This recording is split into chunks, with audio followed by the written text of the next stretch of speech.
বান্দাদেরকে এমন হিকমত দান করে। আর রহমান মহাদয়াবান আল্লামাল কুরআন, যিনি দয়া করে মানুষকে কোরআন শিক্ষা দেয়।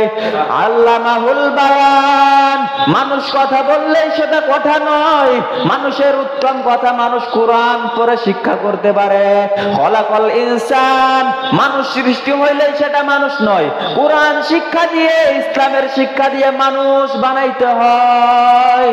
যিনি দয়া মায়া করে কোরআন শিক্ষা দিলেন, ভাষা শিক্ষা দিলেন, মানুষকে সৃষ্টি করলেন, মানুষের মতো মানুষ বানাইলেন, এই কোরআন দিয়াই তো বানাইলেন। এবার এই মক্তবের বলা কয়, এর যুবক তোরে চিনি না, শুধু না তোর এমন ভাবে চিনি, তুই হলি নাপাক বহন করা একটা গাড়ি, তোর ভিতরে সব পায়খানার নাপাক, এই পায়খানা বাইরে আইলে রুচি থাকে না। বান্দারে এই পায়খানা তুই দেখলেও তুই ঘৃণা করস।